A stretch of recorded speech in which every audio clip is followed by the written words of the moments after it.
Hi. I know. I've been away. Um, life kind of got in the way of the fun. So I'm here, I'm back, I'm present, and I'm ready. And you should get excited for today's topic because we're going to be exploring political systems. I know. We're going to be, okay, our final question mark is going to be anarchy. Like, we're going to be just kind of exploring the different options of political um, systems, like democracy, direct democracy, just that type of stuff. We're going to be kind of building up to that final discussion through basically evaluating like how the current political systems are working out.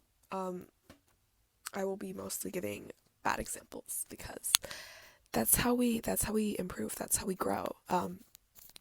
So, this topic is actually inspired by a couple things. The first being obviously the Israel Palestine war, super present in our lives, right? So real. And even as an outsider, just seeing the stats, seeing the photography, like everything online just feels so abstract but real at the same time. Like it's hard for me to grasp just how severe it is, but still like having that type of ongoing conflict, that ongoing war is just so, large scale. And so I was thinking, right, like not everything has to be about the actual conflict between the two parties. Today I actually want to talk about um, Middle Eastern areas in Asia in particular, like the Islamic, the Arabic um, culture, and how their religion is somewhat embedded in their law, in their political parties, and in just in their societal norms in general. It obviously their religion and their culture has a deep rooted impact on just their lifestyle in general. And I think that's something really worth uh, exploring. And so that's what we're going to do today. Um, I want to start off by saying I actually read a comic strip in English class as of lately. It's called The Veil. I'll like put something here as a sample because I really can't remember the author or where it was extracted from. But basically, it was talking about the religious or cultural revolution, and I think it was in Islam. Basically, it was made mandatory for the women and the kids to wear their hijab, which is the veil. I think what really sparked my interest was the self discovery part. Like, it is so hard to be able to, freely express yourself under such confinement. And sometimes I wonder if that's what democracy does. Like, the whole justification for the veil is modesty, is a religious pursuit. Obviously, I am not a hijabi myself, so I cannot speak on their behalf, but as a woman, I just find that if I am not a devoted believer of Allah and I do not intend to um, follow any sort of religion at the moment, just if I'm not like at the place in my life to be able to commit to a God, I would feel so lost.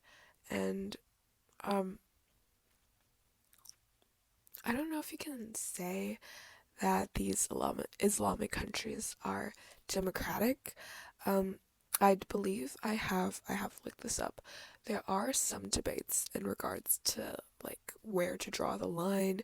They still vote. They still like strive for somewhat of a consensus. Exactly.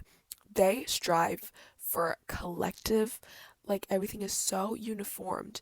It's like there can't be any like outliers. Everybody has to follow these sets of norms.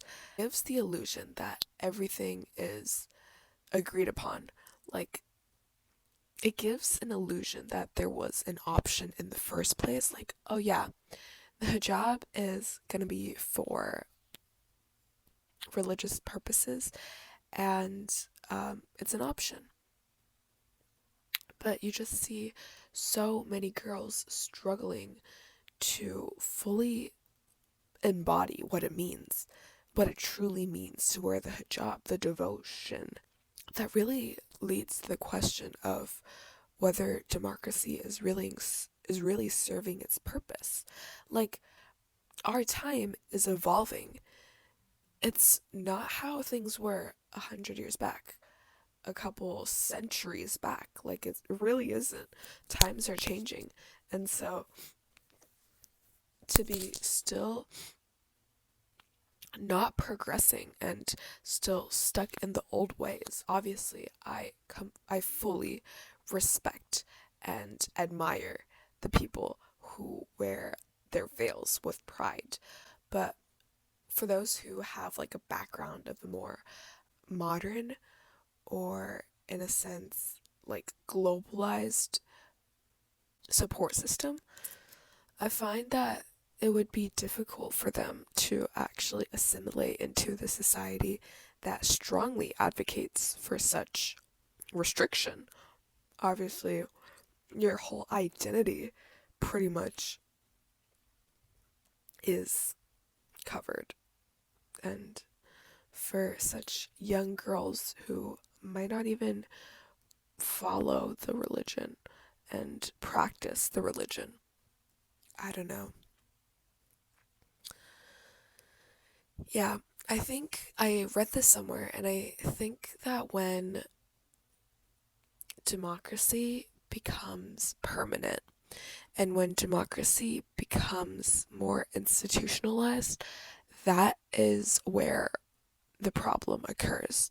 You know, when it is so permanent and deep rooted within society, it's like it does not allow any sort of room for change, you know?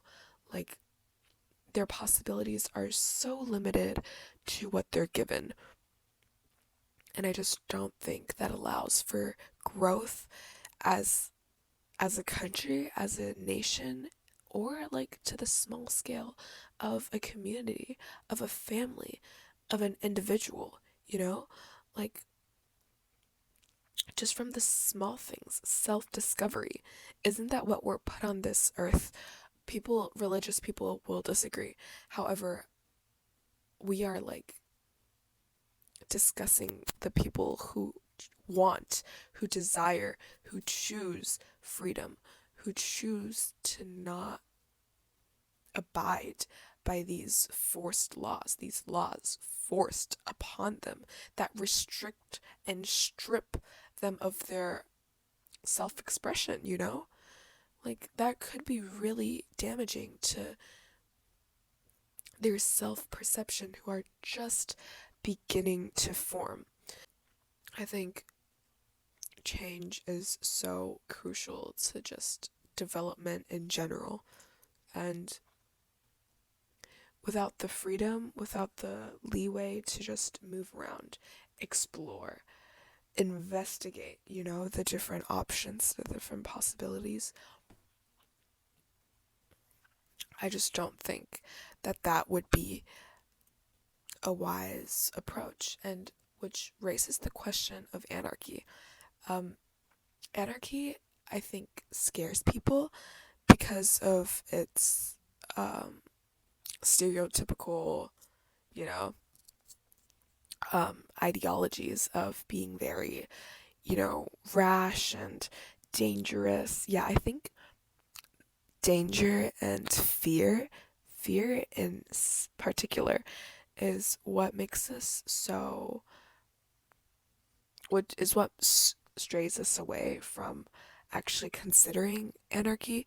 And I'm not saying that we should completely throw away our government and or like establish a completely new one, because that in itself is paradoxical, right? It's ironic how we strive for freedom, but then create these systems that we force people to follow to enact freedom, to promote freedom.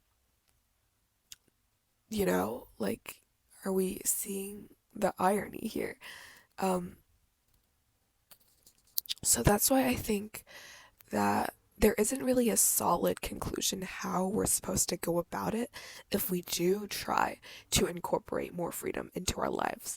Like, to kind of uninstitutionalize our democracy, to maybe direct democracy, maybe anarchy.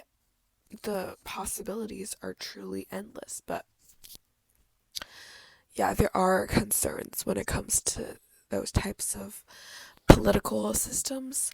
Um, Obviously, the chaos that would come with it, but more so, um, how, like, the contradicting notions collapse on each other. Like, as mentioned before, we create systems that promote freedom. Hmm? What do you mean by that? What do you mean? Um, so it's kind of funny. Um, I think that's why I kind of more so admire the traits and the ideas that anarchy promotes. Um, I think those elements are actually really crucial to modern day democracy. Just being able to, not having to always follow a collective consensus. Like, what's so great about anarchy is that it allows so much room for change. You know, democ- democracy is less restrictive compared to other forms, other means of government. But I think that as long as it's not set in stone, as long as it's not permanent, anything works. Um, because something so free is pretty difficult, I will say, to be implemented on a larger scale. I just I really admire people who like make laws and establish these policies, because man, is it difficult to actually find a solid solution. Like, anyone can talk, anyone can state their opinion, but to really follow through and really put your money where you're talking, that's a whole different thing in itself. So, really admirable. I really hope nobody gets offended by today's episode. I myself am a believer of faith. I think religion is just so beautiful, and just believing in a greater power is so empowering, and I wouldn't live my life any other way. And so I believe that's how many hijabis feel, like their love for God, their love for their religion. And so I completely support and respect their choice. However, I think it should be a question we consider. Like, is religion hindering the development of modern society? Is it demodernizing the world that we live in currently? I think that is a valid question to ask ourselves, and I don't know, especially when these practices are impacting and um, affecting lives beyond the believers. Like, people who have not chosen, people who do not agree with the beliefs. I don't know. I think that is something worth our time. And it does contribute to the debate of whether democracy really advocates for freedom. If following a collective consensus really does indicate a choice.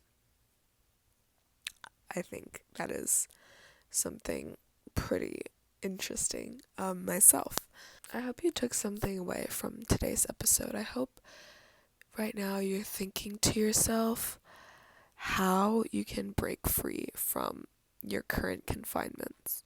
Not necessarily religion, not necessarily government, nothing that large scale. I think all the larger problems are a reflection of the small ones that we are unable to resolve and in ourselves. I think all the major conflicts currently occurring are just a projection of how we react to our own emotions and our own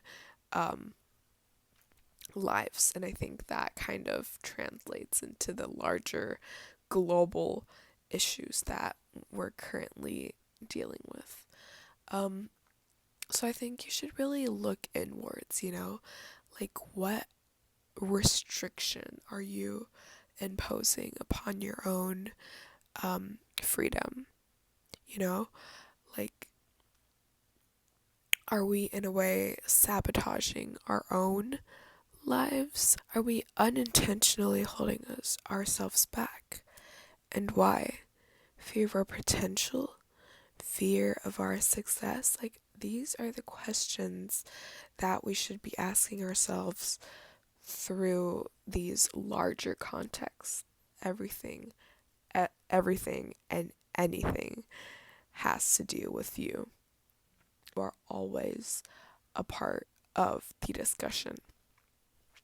And that is just something that I advocate for. I really hope that in a way you were set free of your own fears. And just know that when in doubt, there's always next week's episode. I will see you then. Remind me to edit this video. I will see you. Peace.